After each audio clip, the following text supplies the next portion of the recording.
अस्सलाम वालेकुम ख़वातीन हज़रात, क्या हाल है। उम्मीद है कि आप सब लोग खैर खैरियत से होंगे। मेरा नाम अब्दुल बासित है और आज जिस मैं गाड़ी की बात करने जा रहा हूँ ये एक वो गाड़ी है जिसका नाम हम लोगों ने तकरीबन 20 सालों से सुना है। और ये बाकायदा एक ऐसी गाड़ी है जिसने काफ़ी टाइम से पाकिस्तान की सड़कों के ऊपर राज किया है। ठीक है, what I am gonna tell you is के the name of this car is Suzuki Cultus. Suzuki Cultus जो इनिशियली जो है खैबर के रिप्लेसमेंट में आई थी, ये स्टार्ट हुई थी तकरीबन 2001-2 से आना ये गाड़ी स्टार्ट हो गई थी। ठीक है, यहाँ तक कि इस वक्त 2025 में हम लोग हैं और 2026 में जो है अभी तक हमें कल्टस देखने को मिलती है। इस वक्त कल्टस के नाम के अंदर तकरीबन दो जो हैं हम लोगों ने इस गाड़ी के शेप्स देखे हैं। जो शेप पहला था जो कि एक तकरीबन 2001-2 से शुरू हुई थी और ये तकरीबन 2017 तक जो मॉडल आया था वो सुजुकी स्विफ्ट का था।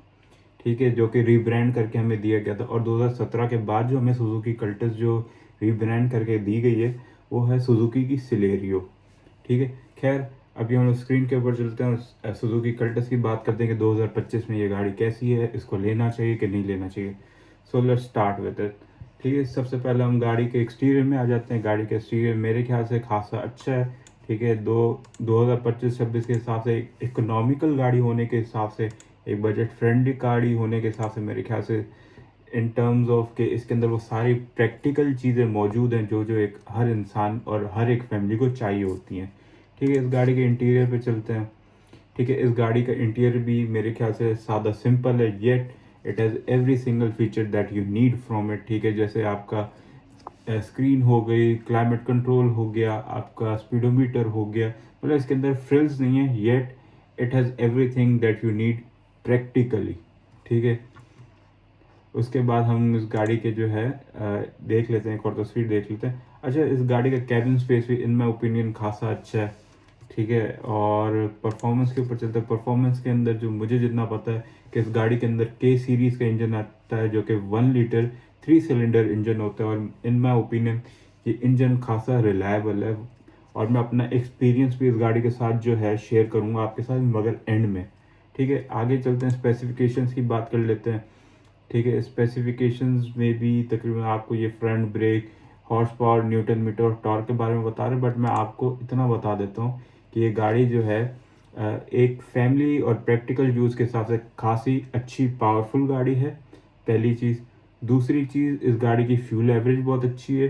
ठीक है, तीसरी चीज़ मेरे ख्याल से इसका कैबिन स्पेस जो है गाड़ी का मुनासिब है। यस, इतना खासा अच्छा और खुशादा नहीं है बट ये इतना कोई टाइट भी नहीं है कि आप कहेंगे ये यार मैं बहुत ही छोटी गाड़ी में बैठ गया हूँ। ठीक है, अच्छा इस गाड़ी के कलर्स के ऊपर बात कर लेते हैं। कलर इसके अंदर 4 आते हैं। ब्लैक आता है, सिल्वर आता है, ये लोड नहीं, और हाँ ठीक है, सिल्वर आता है, वाइट आता है, और ये गन मेटेलिक मिनरल ग्रे आता है। ये लोड मेरे ख्याल से लोड नहीं हो रहा। चलो कोई नहीं, इस गाड़ी के की फीचर्स के ऊपर चलते हैं। इसके अंदर इमोबलाइज़र आ जाता है आपके पास, डुअल एसआरएस एयर बैग्स आ जाते हैं, अलॉय व्हील्स आ जाते हैं। अगेन मैं बात करता चलूँ, हम बात करें VXL AGS टॉप वेरिएंट के ऊपर, इसके अंदर बॉटल होल्डर आ जाता है, बूट स्पेस इसके अंदर चाहिए। जो दोनों की जो पीछे वाली सीट्स हैं बोथ ऑफ देम आर रिक्लाइनेबल। ठीक है, उनको रिक्लाइन किया जा सकता है। इसके अंदर AGS गियर बॉक्स आता है, डोर पॉकेट्स अच्छे भी इसके अंदर खासी हैं। ठीक है, और कीलेस एंट्री है, इसके अंदर इमोबलाइज़र भी है। ठीक है, आगे चलते हैं। इलेक्ट्रिक पावर विंडोज़ हैं और मेरे ख्याल से यहाँ तक कि साइड मिरर भी इसके एडजस्टेबल है, रिट्रैक्टेबल नहीं है मगर एडजस्टेबल है। स्टेयरिंग टिल्ट का फीचर है, पावर मिरर्स हैं। ठीक है, ये तो हो गया। अब चलते हैं प्राइस के ऊपर, जिसमें हम लोग फिर इसके वेरिएंट्स के ऊपर भी बात करेंगे। इसके अंदर इस वक्त कोई 3 वेरिएंट्स आते हैं, जिसके अंदर आपके पास VXR आ जाता है, VXL आ जाता है और VXL AGS आ जाता है। VXR जो है वो आपका स्टार्ट होता है 40,89,000 से। VXL जो है वो शुरू होता है 43,59,000 से। और जो VXL AGS जो top of the line variant है वो है 45,91,000। अब मसला ये है कि ये जो गाड़ी की जो प्राइसेस हैं, जो बेस वेरिएंट है वो तो ठीक है, समझ में आता है। बट जो VXL मैनुअल वाला वेरिएंट और VXL AGS वाला वेरिएंट है, मसला ये है कि इस प्राइस रेंज के अंदर आपको सुजुकी स्विफ्ट मिलना शुरू हो जाती है, जो कि एक प्रॉपर ऑटोमेटिक गाड़ी है जिसके अंदर फीचर्स भी ज़्यादा होंगे। ठीक है, और उसका कैबिन इससे थोड़ा ज़्यादा कुशादा है। वो उसके अंदर एक बड़ा CC का इंजन भी आता है और वो ज़्यादा प्रैक्टिकल है इससे, ठीक है। उसके साथ हम चलते हैं एक्सेसरीज़ के ऊपर। ये आपके जो है क्या कहते हैं, मेरे ख्याल से कंपनी होगी। अब वेरिएंट्स की बात कर लेते हैं। अच्छा, ये वेरिएंट्स के अंदर जो है बेसिक आपको वो बता रहा है कि आपके क्या क्या आते हैं। इसमें हमारे 2 वेरिएंट जो हैं वो 5 स्पीड मैनुअल ट्रांसमिशन वाले हैं, एक एबीएस वाला है, ठीक है। और फॉर द मोस्ट पार्ट सारे बेसिक फीचर्स हैं, ठीक है। अच्छा, ये मैं एक बात बताता चलूँ कि एबीएस और ईपीएस वगैरह जो है वो सिर्फ top of the line variant में आता है और वी एक्सएल वाले वेरिएंट में आता है, वी एक्सआर में नहीं आता, ठीक है।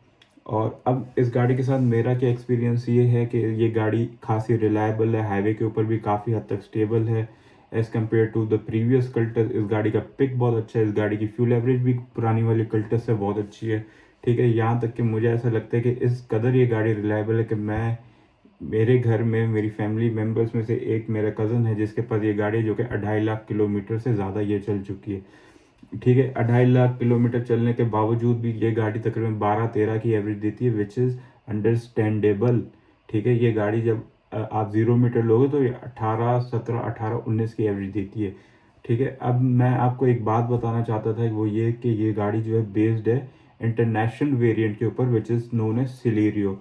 अब बात ये है कि सिलेरियो का जो है ग्लोबली जो है मार्केट के अंदर नया वेरिएंट आ चुका है और काफ़ी टाइम से, तो मैंने कहा मैं आपको वो भी दिखा ही देता हूँ। जैसे कि आप देख रहे हैं स्क्रीन के ऊपर, ये जो है सिलेरियो का नया वेरिएंट है और ये कल्टस जो है इसके पुराने वेरिएंट के ऊपर बेस्ड है, हमारे पास सिर्फ रीनेम करके दी गई है, ठीक है। खैर, हालांकि इसका दिखाने का कोई मकसद तो नहीं है, बट स्टिल मैं आपको बताना चाहता हूँ कि ये वो चीज़ें हैं जो कि आपको इस वक्त पाकिस्तान में नहीं मिल रही, ठीक है। ये इसका एक्सटीरियर है, इसके अंदर भी तकरीबन 2 वेरिएंट आते हैं। और अब मैं आपको इसका लगे हाथों इंटीरियर भी दिखा देता हूँ। अच्छा, इसके इंटीरियर में अलबत्ता मैं ये देख रहा हूँ कि पुरानी सिलेरियो के या पुरानी कल्टस के हिसाब से कुछ चीज़ें जो हैं इसके अंदर अपग्रेडेड हैं। जैसे इसका जो स्पीडोमीटर है वो नया है, इसके अंदर जो इंफोटेनमेंट जो है इसके अंदर एप्पल कारप्ले और एंड्रॉयड ऑटो के भी ऑप्शन है। और तीसरा ये कि इसके अंदर इंफोटेनमेंट कंट्रोल्स आ गए हैं स्टेयरिंग के ऊपर, ठीक है। अब चलते हैं कल्टस के ऊपर। अब इस गाड़ी के साथ जो मुझे जो सबसे बड़ा इख्तलाफ है वो है एजीएस को लेके।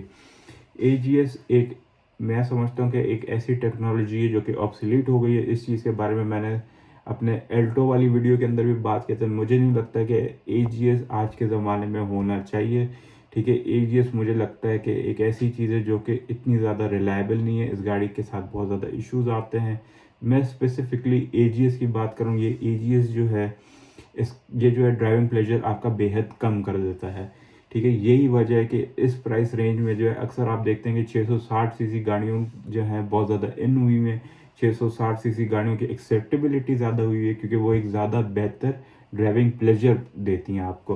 हालांकि फ्यूल एवरेज में भी ये ज़्यादा अच्छी है, हाईवे के ऊपर ये ज़्यादा अच्छी है, ठीक है। और कंफर्ट, जब आप इंसान चला रहा होता है, जब इंसान ने एक 40-45 लाख रुपए खर्च किए होते हैं और जब एक्सीलेटर पे पैर देते हो और ये गाड़ी झटका मारती तो आप कहते हो कि ये यार ये मेरे साथ क्या हुआ है, ये स्कैम नहीं तो और क्या। खैर, स्कैम तो नहीं कहेंगे, इट इज़ समथिंग कि उन्होंने इसको कभी ऑटोमेटिक की तरह फीचर ही नहीं किया। उन्होंने हमेशा जब भी मार्केटिंग की, उन्होंने मार्केटिंग में स्ट्रेट ऑफ सीधा लिखा है कि this is a auto gear shift. खैर, pretty much that's about it.